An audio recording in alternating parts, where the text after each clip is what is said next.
Hello, அஸ்ஸலாமு அலைக்கும். இப்போ வெங்காயம் தக்காளி ரசம் வைக்க போகிறோம். அதுக்குள்ள பொருள் என்னன்னு கேட்டால் 5 தக்காளி, 5 வெங்காயம், 4 பச்சை மிளகாய், கருவேப்பிலை, புதினா, கொத்தமல்லி, தேங்காய், எலும்பச்சம்பழம், அப்புறம் மிளகுத்தூள், ஈரத்தூள், பெருஞ்சீரகத்தூள், மஞ்சத்தூள், மிளகாத்தூள். இது எல்லாமே ஒரு ஸ்பூனு. ஸ்பூனால் 1 ஸ்பூனு. மஞ்சள் மட்டும் அரை ஸ்பூனு. தாளிக்கிறதுக்கு பட்டை, ஏலக்காய், கிராம்பு. வாங்க வீடியோக்குள்ளே போகலாம். என்ன இந்த மாதிரி வெங்காயத்தை நறுக்கிக்கணும். ஏமா இந்த நீட்டுக்கு வெட்டி நாம் வச்சுக்குவோம். என்ன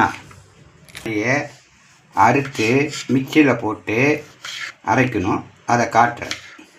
என்ன தேங்காவும் தேங்காவை வச்சு நறுக்கி எல்லாம் அரைக்கணும். அரைச்சி நம்ம பார்ப்போம். தேங்காவை முதல் போட்டு அரைச்சிக்குவோம். அரைச்சிக்கிட்டு அடுத்தது தக்காளி போடணும். இது முதல்ல அரைச்சி எடுத்துக்குவோம். இப்போ தேங்காய் அரைச்சாச்சு. என்ன திறந்து பார்ப்போம். அடுத்தது தக்காளியை போடுவோம். நம்ம தக்காளியை போடுவோம். இப்போ தக்காளி போட்டு அரைச்சி எடுத்து வச்சுக்குவோம். இப்போ தக்காளி போட்டாச்சு. இப்போ தக்காளியை அரைச்சி எடுத்துக்குவோம் அப்படின்னு சொல்லியாச்சு. வாங்க இப்போ அடுப்பை பற்ற வச்சுக்குவோம்.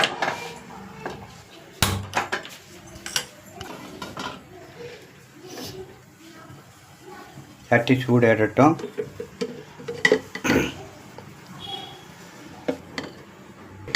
ரெண்டு கரண்டி நெய்.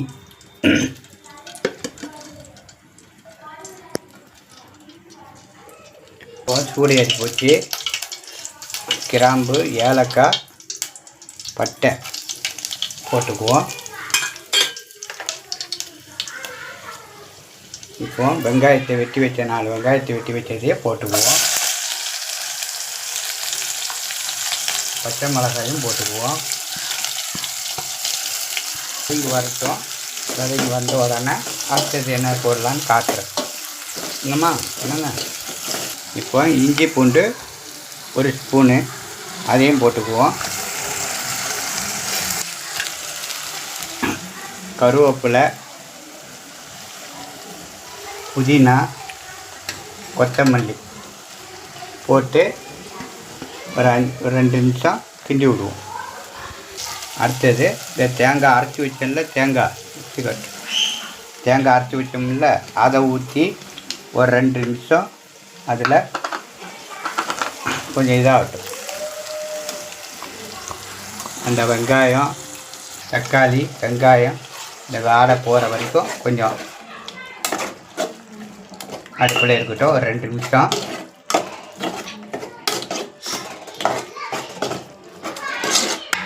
ஈரத்தூள், பெருஞ்சீரகத்தூள், மிளகு, மஞ்சள், வத்தத்தூள் இதை போட்டு கிளறி விடுவோம்.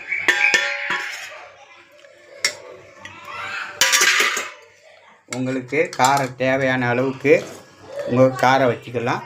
வச்சு கொஞ்சம் கிண்டி விட்டு என்ன அப்புறம் ஒரு செம்பு தண்ணி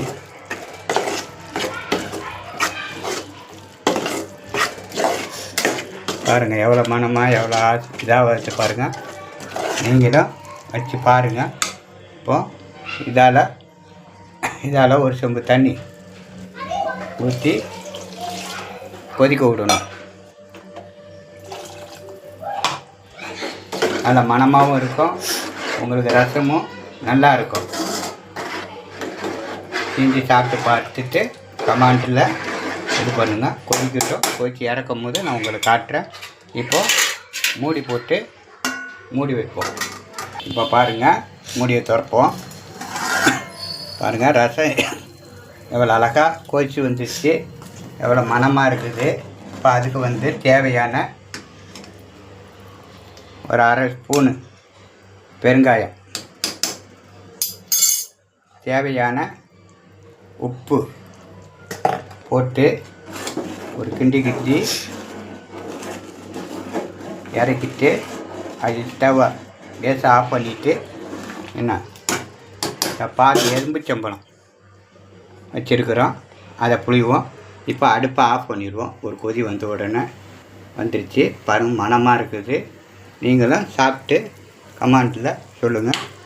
இப்போ அதை பாதி எலும்புச்சம்பழத்தை அதில் புளிஞ்சு விடுவோம், போட்டு இறக்கிற வேண்டியதான். அஸ்ஸலாமு அலைக்கும் ஃப்ரெண்ட்ஸ். இப்போது எங்கள் வீட்டுக்கார் வச்ச ரசம் பாருங்கள் எப்படி இருக்குது, கலர்ஃபுல்லாக இருக்கா. எங்கள் வீட்டுக்கார் வச்ச மாதிரியே நீங்களும் இந்த ரசத்தை வச்சு நீங்கள் சாப்பிட்டு பார்த்துட்டு எப்படி இருக்குதுன்னு கமெண்ட்டில் சொல்லுங்கள். பிடிச்சிருந்தா லைக் பண்ணுங்கள், சப்ஸ்கிரைப் பண்ணுங்கள், ஷேர் பண்ணுங்கள், பெல் ஐக்கானை கிளிக் பண்ணுங்கள். என்னுடைய சேனல் சப்போர்ட் பண்ணுங்கள். நெக்ஸ்ட் வீடியோவில் பார்க்குறேன்.